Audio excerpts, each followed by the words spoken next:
Hi, my name is Christian, and I don't know shit about anything. I'm not pretending to be an expert in anything. I don't know shit. There's so many things to learn about the world. I don't know shit. Nowadays, it seems like there are a ton of experts out there. Just check your social feed. I personally try to operate a little bit differently and approach the world as if I could always learn more. Am I always true to that? No, but I'm trying. And this is an exercise in that. This is my quest to learn more about everything. In my first ever episode today, we talk about something serious, ramen. I've had probably hundreds and hundreds of bowls, but I have no idea what actually goes into making. Now, on a scale of 1 to 10, I would say that my ramen knowledge is somewhere around 1. Let's find out more and do a little bit of our own research.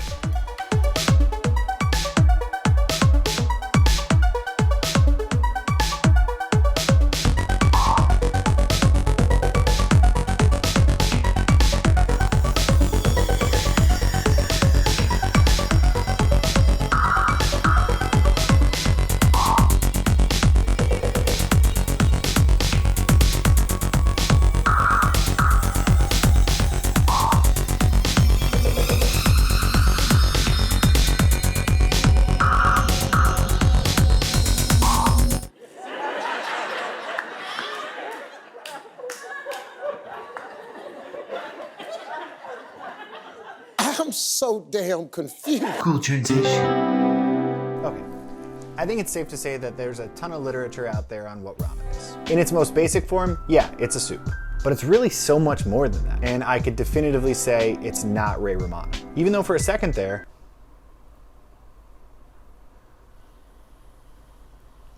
I thought it could be.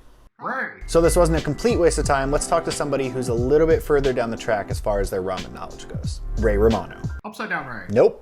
Hey everybody, Way of Ramen guy here. Enter Ryan from the Way of Ramen YouTube channel. Looking pretty good so far.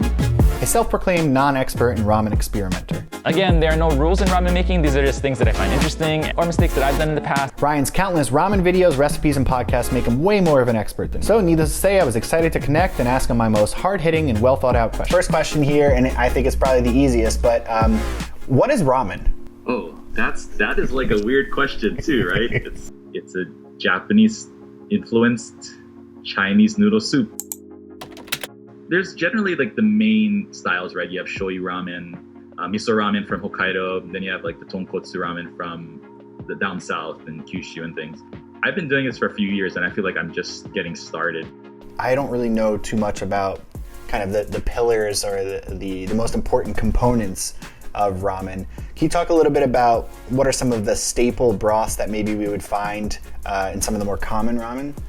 So as far as the types of broth, you're talking about soups in general, that can be stratified into two different things. You have what's called chintan broths, which are the clear consomme kind of style broths. Yep. Where you can kind of see through them.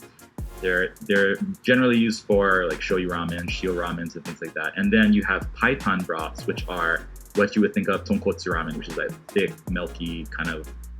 Paitan is like the kanji for it's like white soup or white water. Safe to say one of the dumber questions I've ever asked. But as Ryan explains here, way more goes into a bowl of ramen than just the broth. For ramen, there is typically 5 components. Most people will say 5. Some people will throw a 6th one in, then they'll say thyme is also a component. But right. Generally 5, you have the soup, which is actually an unsalted broth.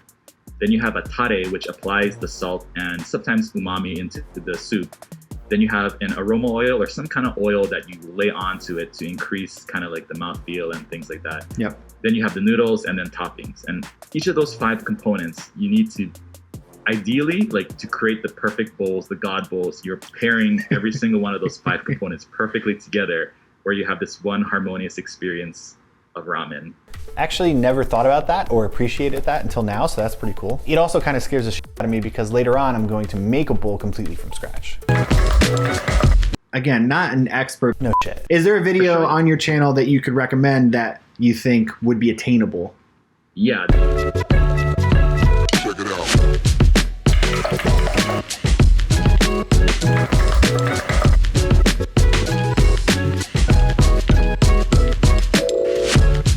I know this a montage and we're having fun, but I wanted to flag this next part as it kind of stands out a little bit thematically. If you don't have a pasta machine, which I do not, Ryan came up with a fun hack.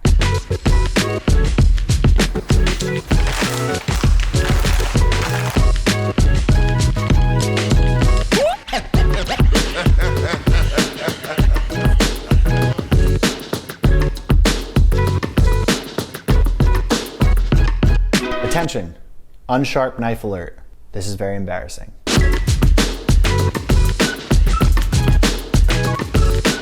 Followed by a terrible knife work montage. Though honestly, I think we could all agree that part of this is because of how unsharp the knife is. It's not the knife.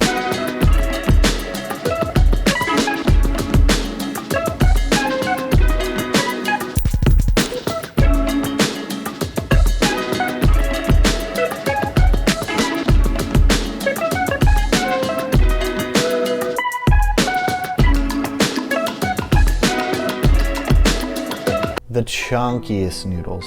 I'm so sorry, Ryan. I want to take a second to apologize to you, as you were very kind to me during this process, and I don't think that this really shows my mastery of the skills that we discussed.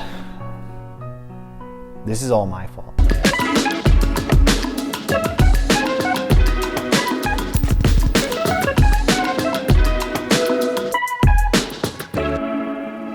So first and foremost, if you follow the instructions as Ryan tells you exactly and you don't kind of wing it like I did, you're going to get much different results. That being said, even though it was a quicker recipe, this is probably the best at-home ramen bowl I've ever made in my entire life, no exaggeration. Now I know earlier I said as far as my ramen knowledge before this, I was at a gentleman's 1.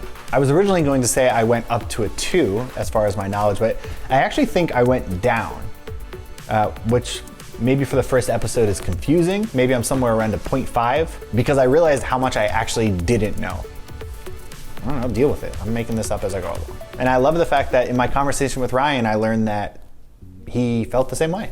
Are you familiar with the Dunning-Kruger effect too? I don't think so. So the Dunning-Kruger effect is the idea that when you first start making something and you have your first few gains as successes, you feel like you know everything. Right. And the more that you learn, the more you realize you don't know what you're doing. And I've definitely experienced that with ramen and everything that I think. So as your confidence is going up, as your confidence is going down, your experience is going up.